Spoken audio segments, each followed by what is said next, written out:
답답한 우리 삶 가운데 시원함을 주는 것은 바로 하나님의 역사입니다. 내 힘을 넘어서는 하나님의 역사가 나타날 때에 우리는 새로운 길로 나아갈 수 있고, 하나님의 나라가 확장되는 것을 목도할 때 우리는 큰 힘을 얻게 됩니다. 우리 삶 가운데 갈수록 답답함이 쌓여가는 것은 우리 삶 가운데 하나님의 역사가 점점 줄어드는 것은 아닐까 생각해 볼 수 있습니다. 내 삶 가운데 여전히 하나님의 역사가 나타나고 있다고 우리가 믿게 된다면, 우리는 어려운 가운데서도 소망을 가질 수 있고, 어려운 가운데서도 다음을 생각할 수 있고, 어려운 가운데서도 미래를 바라보면서 전진할 수 있는 힘을 얻게 되는 것입니다. 그렇다고 한다면 답답한 우리의 현실 속에서 하나님의 역사는 어떻게 일어날 수 있게 되는가, 그리고 위에서 우리는 무엇을 해야 되는가, 오늘 말씀을 통하여서 함께 은혜를 나누기를 원합니다. 오늘 말씀의 배경은 다윗이 사울 왕에게 한참 도망치던 시절에 일어난 일입니다. 사울 왕은 다윗을 시기하고 질투하였을 뿐만 아니라 자신의 왕위를 노리고 있다고 하는 생각에 사로잡혀 있었습니다. 사울 왕은 군사를 이끌고 온 땅을 뒤지며 다윗을 죽이기 위해 애쓰고 있었습니다. 다윗은 그 형편이 매우 곤비한 상태가 될 수밖에 없었습니다. 도망자의 삶이란 잠을 잘 수 없는 삶입니다. 언제 쳐들어올지, 내가 언제 죽을지 알지 못하니 자고 있어도 자그마한 바스락거리는 소리에도 긴장하며 일어날 수밖에 없습니다. 먹을 때도 쉽게 먹을 수가 없습니다. 언제 들어닥칠지 모르니 씹는 것이 아니고 먹는 것이 아닙니다. 근데 다윗의 이 어려운 형편을 더 어렵게 했던 것은 바로 다윗에게 공동체가 생겼다는 것입니다. 사울 왕권에 있었던 실정과 또 자유를 얻기 위해 썼던 새로운 삶을 꿈꿨던 사람들이 다윗에게 몰려들기 시작했습니다. 한두 사람이 몰려든 것이 아니고 400여 명의 사람들이, 또 오늘 말씀을 보는 시점에는 600여 명의 사람이 다윗과 함께 하고 있습니다. 다윗은 자기 혼자만의 생명을 지키는 것도 쉽지 않은데 이렇게 많은 식솔들을 챙겨야만 하고, 자신이 어디 가느냐에 따라, 무슨 결정을 하느냐에 따라서 지금 도망가야 하는지 멈춰야 하는지, 이곳에 진지를 져야 되는지 저기에 진지를 지어야 되는지에 따라서 이 많은 사람들이 죽을 수 있다라고 하는 무거운 책임감 속에 자신의 삶을 살아가야만 했습니다. 답답한 현실일 수밖에 없습니다. 이런 다윗의 삶은 우리의 삶과도 닮아 있기도 합니다. 시시각각 변해가는 외부 환경 속에서 나의 가정과 기업과 내가 속한 공동체를 지켜내는 것은 보통 어려운 일이 아닙니다. 기업을 하시는 분들은 이제 모든 시장이 통합되어서 국내에서만 경쟁하는 것이 아니고 세계에 있는 수많은 기업들과 경쟁하게 되었습니다. 자영업을 하시는 분들은 불안한 미래 속에서 큰 경제적 압박을 느끼며 계속해서 삶을 이어나가야만 합니다.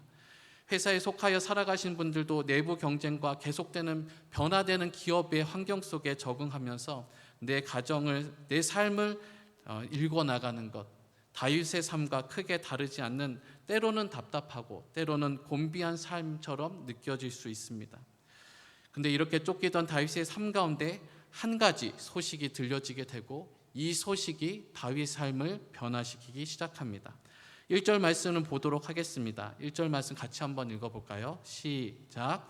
사람들이 다윗에게 전하여 이르되 보소서 블레셋 사람이 그일라를 쳐서 그 타작마당을 탈취하더이다 하니. 아멘. 익명의 사람들이 다윗에게 블레셋 사람들이 유대 지역에 속해 있는 그릴라를 쳐 들어왔을 뿐만 아니라 타작마당에 있었던 수많은 곡물들을 탈취해 갔다고 하는 소식을 들려주게 됩니다. 이 블레셋이 악한 것이 무엇이냐면, 평상시에 쳐들어오지 않다가 이제 추수할 때가 돼서 다 걷어놓게 되면 그때 와서 다 들고 가는 겁니다. 자기가 힘을 다해서 자기가 열심히 가족들을 생각하며 일궈놨었던 그 모든 결과들이 한순간에 다 사라지게 된다고 한다면 얼마나 기가 막히고 답답한 심정이겠습니까?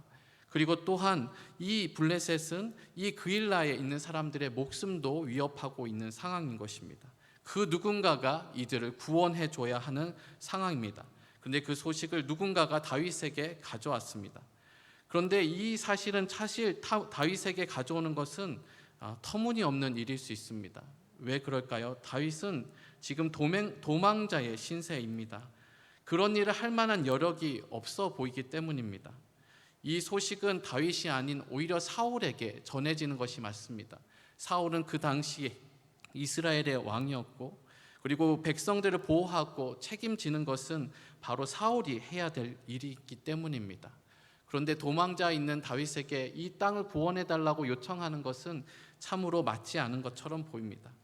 왜 그 사람은 다윗이 사울에게 이 일을 이야기하지 않았을까요? 사무엘상 15장 23절 말씀을 보게 되면, 이는 거역하는 것은 점치는 죄와 같고 완고한 것은 사신 우상에게 절하는 죄와 같음이라. 왕이 여호와의 말씀을 버렸으므로 여호와께서도 왕을 버려 왕이 되지 못하게 하셨나이다 하니. 아멘. 사무엘을 통해서 사울은 왕위의 파면 선언을 들은 이후의 시점이 오늘 본문의 시점이게 됩니다. 다윗은 이제 하나님으로부터는 파면당했지만 형식적이라도 있는 이 왕이라도 지키기 위해서 정말로 불철주야 뜬 눈을 뜨고서 자신의 자리를 지키려고 하고 있는 상황입니다. 그런데 이 다윗이 쳐들어오고 다윗이 성장하는 모습들, 또 주변에 있는 사람들이 떠나가는 이 모습들로 인해서 사울은 그 마음에 어려움이 있었고 어떻게든 자신의 자리를 지키기 위해서 혈안이 되어 있는 상태이었기 때문에 이 그일라가 일어났었던 이 일도 사울에게 들어가면 그저 지나가는 한 지역의 작은 에피소드로, 그리고 이 국민들의 생명에 대해서 관심이 없을 거라고 생각이 들었기 때문에 다윗에게 이 소식이 전해 들었던 것입니다. 근데 이 불편한 사실들, 왜 하필 나에게 이 소식을 들고 왔을까? 나는 지금 도망자의 신세인데라고 하면서 이 들려달라고 하는 이 구원의 요청에 대해서 다윗은 외면하지 않았습니다. 이 일을 가지고 먼저 하나님 앞에 기도하였습니다. 하나님, 이 소식이 저에게 들려졌는데 이 일을 어찌하면 좋겠습니까? 사무엘상 23장 2절에 다윗의 겸손한 기도가 있습니다. 이에 다윗이 여호와께 묻자와 이르되 내가 가서 이 블레셋 사람들을 치리이까?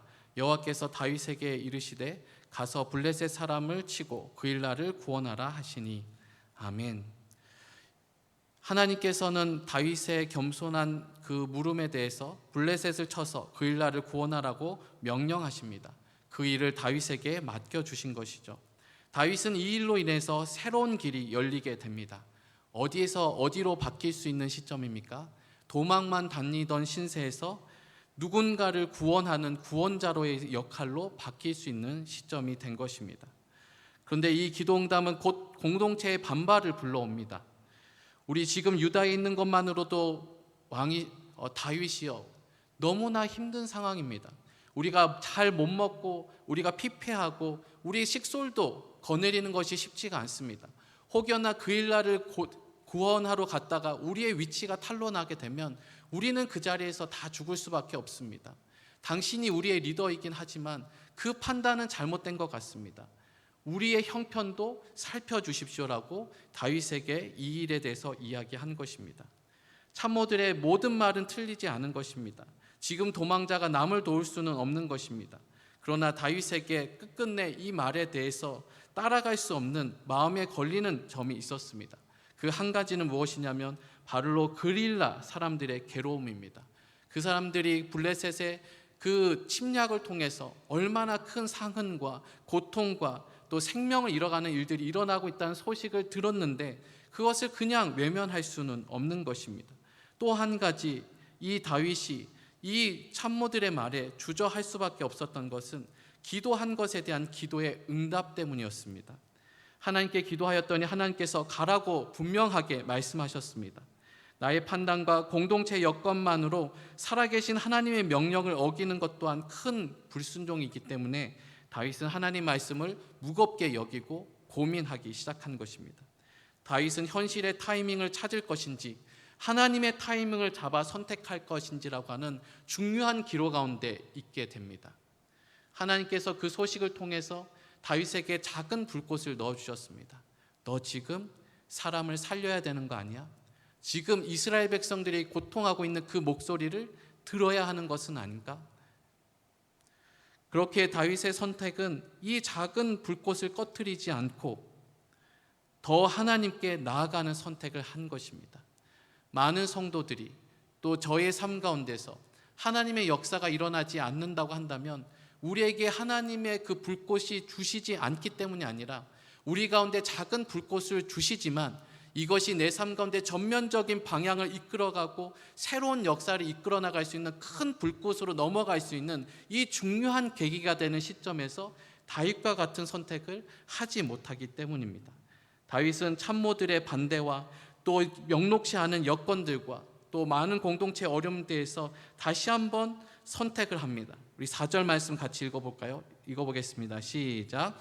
다윗이 여호와께 다시 묻자온대 여호와께서 대답하여 이르시되 일어나 그일라로 내려가라 내가 블레셋 사람들을 내 손에 넘기리라 하신지라. 아멘. 하나님의 이 응답을 자신의 여건과 참모들의 판단보다 더 앞세우고 그 말씀에 전적으로 순종하기로 결단한 것입니다. 그리고 그 결단의 결과는 무엇입니까? 5절의 말씀과 같이 그들을 크게 쳐서 죽이고 그들이 끌고 갔었던 모든 가축들을 다 찾아오면서 그일라를 구원하는 역사를 일으키게 됩니다. 모두가 안 된다고 했지만 하나님께서 주신 말씀의 전적인 순종을 통하여 하나님의 구원 역사가 나타나게 된 것입니다. 이 시점을 통하여서 다윗의 삶 가운데서는 도망자 그리고 피해만 당해야 되는 인생이 아니라 그 누군가를 구원할 수 있는 구원자라고 하는 새로운 역사가 쓰여지게 된 것입니다. 다윗의 이 순종을 통해서 얻은 것이 무엇일까요? 2가지 정도 정리해 볼 수 있을 것입니다. 첫째는 이 순종을 통해서 다윗의 공동체는 모두 함께 하나님을 경험하게 됩니다. 리더의 하나님 앞에 전적이 순종하겠다고 하는 이 말에 그들은 처음 반대했지만 2번째까지 확신을 갔을 때는 그들을 반대하지 않았습니다. 그리고 함께 그 일에 동참하게 됩니다. 다윗이 경험했었던 이 하나님, 다윗의 하나님이 이 일을 통해서 그 공동체의 하나님으로 바뀌는 역사가 일어나게 된 것입니다. 다윗의 구원하시는 하나님이 그 다윗 공동체의 구원하시는 하나님으로 바뀌어서 이 다윗 공동체는 새로운 지경으로 나아갈 수 있는 한 분기점을 맞게 된 것입니다. 둘째로 다윗의 이런 선택은 그대로 이스라엘 전역에 퍼져나가 다윗에 대한 소문을 내는 역할을 하게 됩니다. 자신의 공동체에 어려움이 있음에도 불구하고 이스라엘 생명을 지키기 위해서 전적인 헌신을 하였던 다윗의 모습은 추후 12지파의 신망을 얻는 큰 기초가 되었을 것입니다. 우리의 짧은 눈으로 보았을 때 그일라를 외면하는 것이 우리에게 좋다고 생각할 때가 있습니다. 내 가운데 들려오는 소식들, 내 가운데 살짝 들어온 이 불꽃들 도와줘야 되는 거 아니야? 구원해줘야 되는 거 아닌가 하는 생각들이 우리 가운데 있을 때가 있습니다. 그러나 우리 가운데 있는 답답함이라기보다는 우리의 결단은 무엇일까요? 아니야, 지금은 아니야. 지금 도망 다니고 있어. 지금은 내 삶이 녹록하지가 않아. 그 말씀을 순종할 타이밍이 지금은 아니야 라고 하는 생각들이 내 가운데 찾아온 불꽃을 사라지게 만듭니다. 그리고 우리는 이렇게 결정을 합니다. 적당한 재정이 들어오고 적당한 시간과 적당한 믿음과 적당한 여건이 주어지면 그때 하겠다. 그 타이밍이 오면 나는 순종할 거야 라고 하는 말을 하게 됩니다. 과연 그 시기가 우리의 삶 가운데 올까요? 아마 쉽지 않을 것입니다. 다윗에게 지금 그일라를 구원하라고 하는 하나님의 타이밍은 다윗의 형편과 다윗 일행의 군사력과 다윗의 믿음 정도와 블레셋의 여건을 판단하지 못한 어리석은 타이밍이 아닌 것입니다. 다윗에게 있어서 이 시점이 다윗의 전체적인 초반의 여정들을 볼 때, 그리고 공동체를 세워나가고 그리고 공동체가 한 단계 도약을 해야 되는 시점으로 하나님께서 판단하셨기 때문에 너무나 어려운 상황이고 순종하기 어려운 상황이지만 하나님께서 그 길을 걸으라고 명령하신 것입니다. 다윗이 지속적으로 하나님이 주시는 감동을 무시하고 살았다고 한다면 어떻게 됐을까요? 다윗은 아마 긴 도망의 시간들 속에서 아무것도 얻지 못했을 것입니다. 나의 타이밍을 잡는 가운데 결국 도망자로 그 인생이 끝날지 모릅니다. 자신의 자녀를 연연하며 살았었던 사울과 크게 다르지 않게 이 도망자의 삶이라도 유지했으면 좋겠다. 이 600명의 사람이랑도 지내면 좋겠다고 하는 하나님이 꿈꾸시는 공동체가 아닌 다윗이 현실 가운데 꿈꾸는 공동체로 멈춰버리고 말았을 것입니다.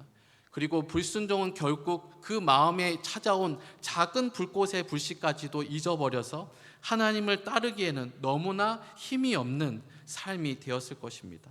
하나님께서 허락하신 생명을 살리는 불꽃은 사라져 버릴 것입니다. 그런데 오늘 말씀, 다윗에게 주신 말씀, 그일라를 구원하라라고 하는 말씀은 사실 더 큰 의미가 있습니다. 바로 다윗의 정체성을 일깨워주는 말씀이기 때문입니다.